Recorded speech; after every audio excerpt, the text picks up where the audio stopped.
I'll be giving an overview of machine learning and deep learning here at ALCF, and I also want to talk about our ADSP program, which is the Argonne Data Science program, and some of our new proposals that we have starting this year. Okay, so I'll start off talking about the data science program, what it is, and then I really want to highlight our new projects which are starting. They're going to be starting in about 3 weeks, and the official announcement will be going out in a couple of weeks about them. I'll then give you an overview of some of the machine learning, deep learning, and workflow software that we have available on our systems here, predominantly on Theta.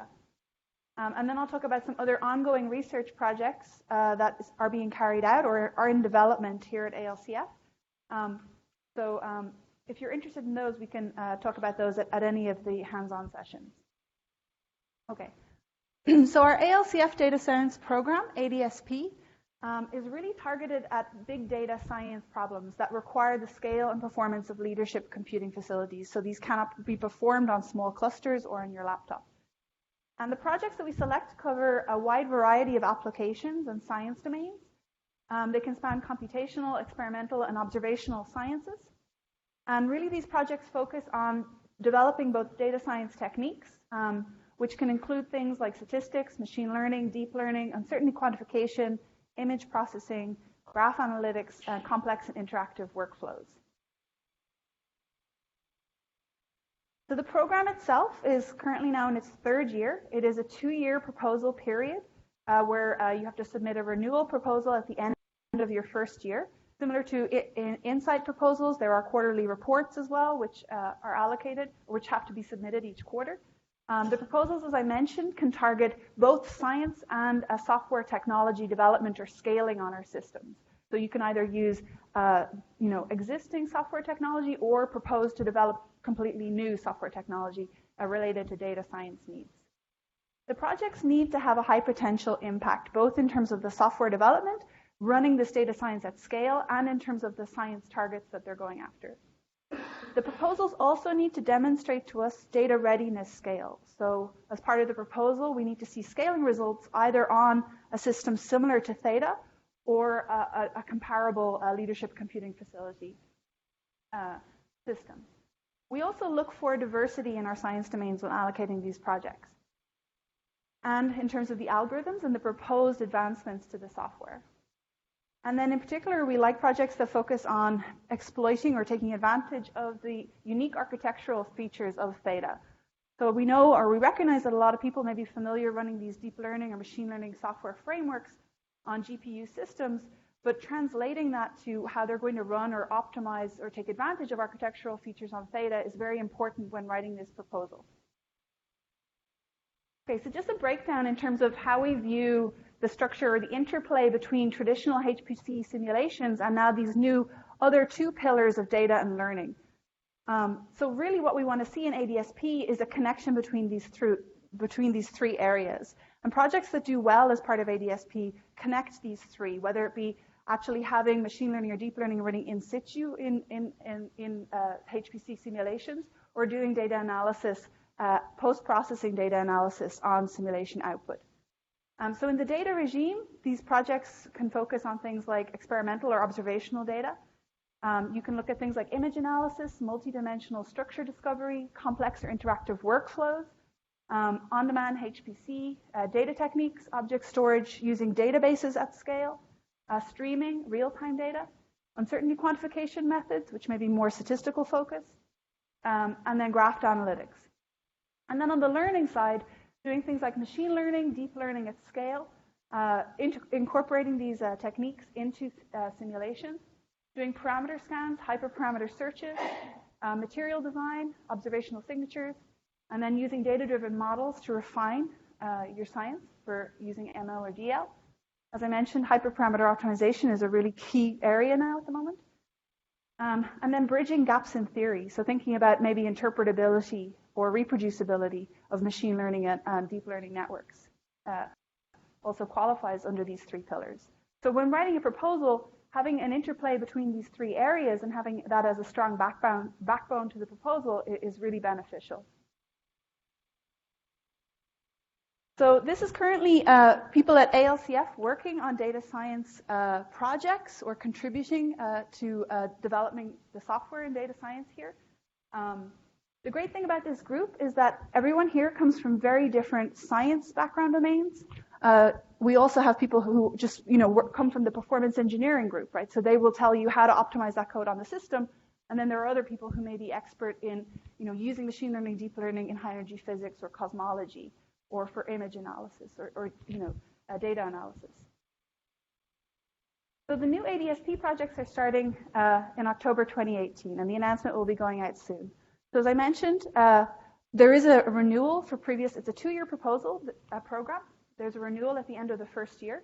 And so this year we will have 8 projects, 4 renewal projects, and 4 are brand new projects. And I just wanted to highlight the brand new projects just to give you a sense of what the science is that we look at here and what the winning proposals look like.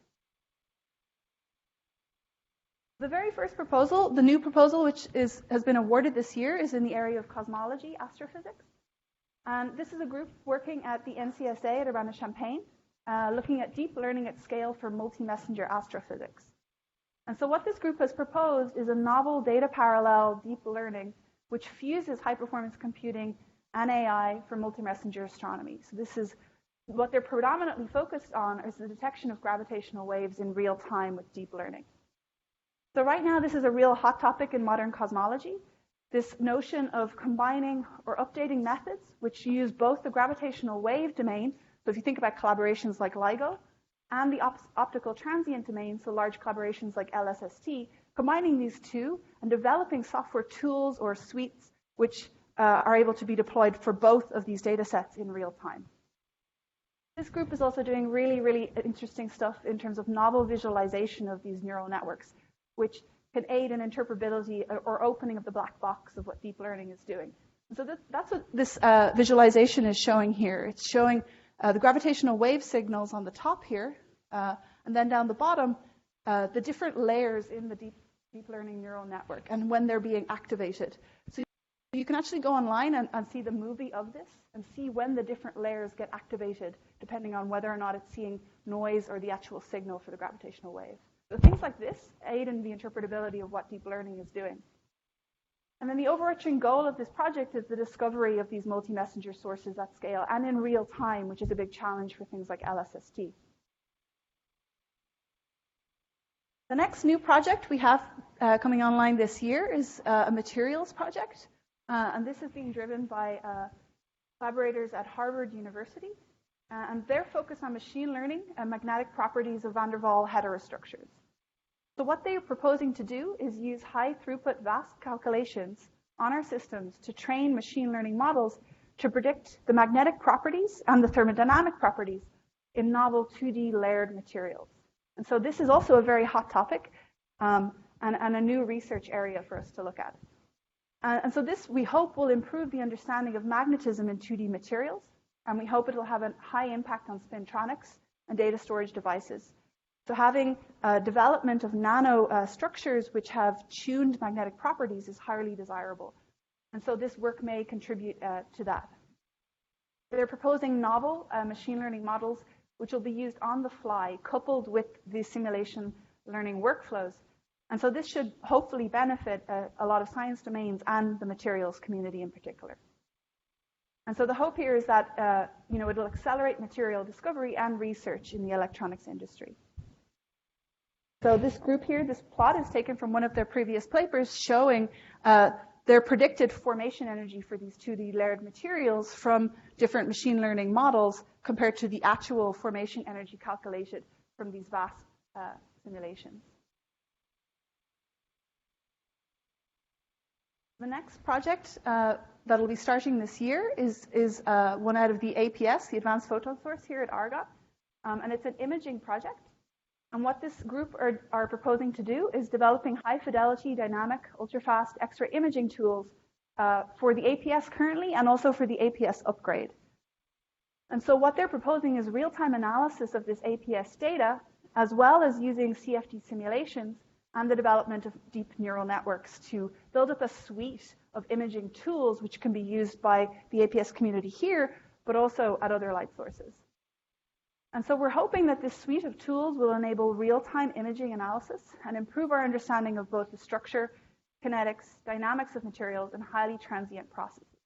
So one of the key areas this group will be focused on is this cavitating flow, which is shown in the picture here. And so you can see how it's actually visualized on the left by the ultra-fast X-ray imaging, then a normalized image segmentation, and then actual isolated patterns which can be used as input features to the deep learning network to detect when cavitation is happening in a particular flow field. And so we're hoping that this will have a high impact and beneficial to APS users as well as the general scattering community. So again, this project proposes to develop a suite of tools which will aid the entire APS collaboration. And then the final project, which will start this year, is also an imaging project, but also focused on bioscience research. And so this is led by a group out of Argonne and Northwestern. And this is an X-ray microscopy of extended 3D objects. And so what they're proposing to do is enable high-resolution X-ray imaging for thick specimens, which go beyond a pure projection approximation, which is a limiting factor for the thickness of the specimen, using model optimization techniques. And so this group have a great background in applying this technique, or this new reconstruction technique, both to eukaryotic cells and to brain tissue imaging. But really, they want to go now to levels of detail which they have not done before. So for the eukaryotic cells, we're talking sub 20 nanometers. And then for the brain tissue imaging, they're looking at imaging the entire brain of a mouse at the synapse level detail. So we're talking about 10 to 40 nanometers. And so the data that we're going to be getting from the APS upgrade really requires the scale of the leadership class computing facilities. This cannot be done anywhere else. And so we're hoping that the work done in this project will improve our understanding of not only these neuroanatomical structures, but these techniques can also be used for the imaging of integrated circuits fabrications and defects. So it's not just restricted to bioscience applications. And this code, as part of this project, will also be made open source to users at the APS and other DOE light source facilities. So that was kind of an overview of the four new projects that will be starting this year. And I hope you get an idea of what successful projects look like in terms of making their code open source, diversity of science campaign, and then the proposed advancements in data science. So let me go on and talk about our data science software at ALCF. So I'll go through what are some of the machine learning, deep learning, and data analysis tools that we have here. I'll talk a little bit about workflows, but you will get a more detailed look at that later on. I think tomorrow, Michelle will be giving that talk. I'll also talk about what are our software tools for data transfer and management, in particular Globus and Petrel. And then for hyperparameter optimization, we have an ongoing research project for a toolkit called DeepHyper. And then we also have some research going on in interpretability and uncertainty quantification, and I'll talk about that. Okay, so machine learning and deep learning software on our systems. So we have the familiar packages that you may be used to seeing, TensorFlow, Keras. We have PyTorch now, scikit-learn. And what we're using to distribute this is the Uber code Haravad on our systems. These codes have been built on Theta with optimized libraries from Intel, so Intel MKL, MKL DNN. We have these right now as modules, which you can just, if you do module avail, I think Chris mentioned, you can see all the modules available to you. There is a folder called Data Science. Underneath that Data Science, you'll see the breakdown of those modules. Just doing a module load will automatically add these libraries to your path. And then you can just do import Haravad or import TensorFlow, and it should just work. So as I mentioned before, these are Intel optimized libraries under the hood. So it is using Intel optimized MKL, MKL DNN. We also have Conda packages available, which you'll see on the modules as well. If people are used to using Anaconda or Conda environments and you would prefer to work with that, we also have those listed. Part of those Conda packages, we have the Intel optimized TensorFlow wheels as part of that. Right? We have Keras and PyTorch under those Conda environments as well. So you can use those, and even if you wanted to check the performance between the modules we have versus the Conda installations, and we have different versions for the Python 2.7 and 3 as well. So as I mentioned, if you just do module avail, you should see the list of the different data science packages which you can just load and start using immediately. So going on, we also have containers. If people are familiar with using these and would prefer to just import their own environment, what we use on Theta is a singularity container. And so under the singularity container, you can just import your entire environment. If you're used to running with something like Docker, right, you can run a Docker image under singularity as well. So we have, I think, a talk, I think either tomorrow or the next day, a detailed talk by Murat, who will go through how to run containers on our system. For data analysis and databases, we have MongoDB, Apache Spark, and R, which you can run on both Theta and Cooley. And then for Python, we use the Intel optimized Intel and Cray modules on Theta. So I mentioned we have the Anaconda installations. We also have our own ALCF Python, as well as Intel Cray Pythons. So there's lots of different Python options for you to look at as part of modules on Theta if you wanted to check performance. And then we also have Jupyter Hub available now, which I'll talk about on the next slide. Okay. So if you like working in these Jupyter notebooks and you want to do that maybe to check the progress or output of one of your simulations on our machines, this is now possible. You can either do this on Cooley, which is our visualization cluster, or you can do it on Theta. So Jupyter Hub is an interactive computing environment where you can run either Python or R kernels. This is the login here for Theta, jupyter.alcf.anl.gov/Theta. If you want to use it on Cooley, just leave out the Theta part.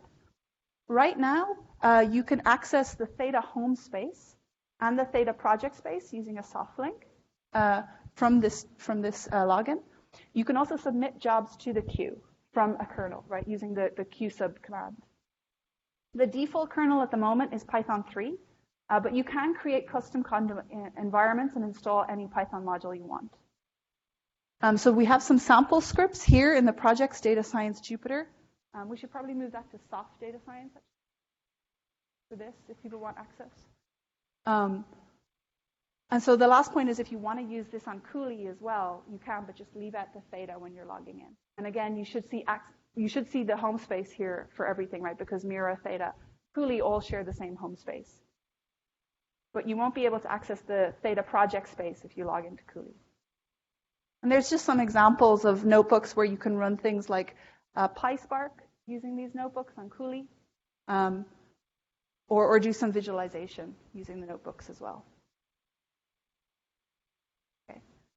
For workflow managing, we have an ALCF developed tool called Balsam, which is being or has been developed as part of our ALCF group here. This originally was developed as part of the Atlas HEP collaboration.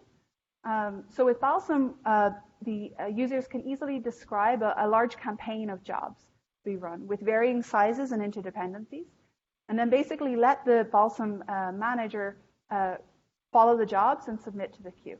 And so far, Balsam is being used in several of our data science projects, and it's delivered more than 150 million core hours for production science on our ALCF systems. And so if you're interested in reading more, here's a link to the Balsam website, or you can talk with Misha, one of the key developers here, about the Balsam workflow software. For data transfer, we have Globus. And so we have, if you're familiar with using Globus, we have several ALCF Globus endpoints here, which are given Theta, Mira, Cetus machines. So with Globus, basically this just enables data transfer at scale between, we've got 1,000+ connected institutions. You can think about the transfer rate of about 500 terabytes per day. And so you can also create personalized endpoints if you want to transfer data to something like your home PC or your laptop. There's also a facility to create personalized endpoints with Globus as well. For data management and sharing, what we're providing is Petrel. And so this really is a large-scale software package. So if you think about the allocations for this, we're talking terabytes allocation. And so this Petrel is designed to facilitate this workflow where, for example, it's something like a facility like the APS, very large data set. You're able to transfer that data from the compute nodes, manage permissions for individual users, move the data off for maybe managing a data research portal. And then if you have a subgroup of users and you want to enable search and discovery via that portal, you're able to do that via Petrel. sharing this data, or making it publicly available. So basically, all of this workflow is enabled under Petrel for large data, and then you're added to a Petrel Unix group, and then you're able to start using this management system. Just to give you an idea of some of the numbers for Petrel in 2017. So there were 31 projects, 106 million files moved, 1.4 petabytes of data stored, 320 total users, 2.2 petabytes transferred, 372 terabytes is the largest project. The starting allocation for most projects is of order 100 terabytes to get access to this account. And then 110 users of a single project. So when you're talking about large collaborations, getting access to data and managing permissions for each of those users, this really is the tool to think about. So then some ongoing research projects here at ALCF. So a big area in machine learning and deep learning now is hyperparameter optimization for your machine learning or deep networks. And so this is really of paramount importance for deep learning for science, and it's going to be key going forward when we think about deep learning on exascale systems. And so what we've developed here at ALCF is this code called DeepHyper, which searches iteratively to redefine a model in a promising input region. So if you think about something like minimizing the loss function for a proposed network architecture, we have different surrogate models which minimize or fit to this function. So we can use things like genetic algorithm, Gaussian processes, random forest, or XGBoost as these surrogate models to fit to the loss function. And then based on the expected improvement, so you can see here in this little video that's playing, the function which we're fitting to is in the top. The expected improvement, or where to find a better minimum for that function, is given in the bottom here. And at each iteration, we basically search this space to look for a better minimum to find the optimum network architecture. So this is something which is available on our systems to use now, and this is distributed using the Balsam framework as well. Uncertainty quantification in deep learning is a huge area now for scientific machine learning and deep learning. There's two key areas that people are working on and that we're thinking about here. One is Bayesian neural networks, which allows you to naturally marginalize over your hyperparameters. So if you're worried about this expansive space of hyperparameters to explore for either the parameters of the network or the architecture itself, you can think about that as being taken care of in a properly deployed Bayesian neural network. Bayesian neural networks have been shown to be more robust to overfitting. There is a correspondence between interpreting different elements of a neural network, for example, regularization, with the choice of prior distribution in a Bayesian language. And then you also get the added advantage of model comparison in Bayesian evidence, which you don't in a standard neural network. The second method people use is dropout, where you have a probability P to drop weights from the network at training time. And then you can think about this as averaging exponentially many models with shared weights. And each model is equally weighted in this, which is different to what we do in the Bayesian neural network. And so people do tend to prefer using dropout because it is faster to use at train and test time.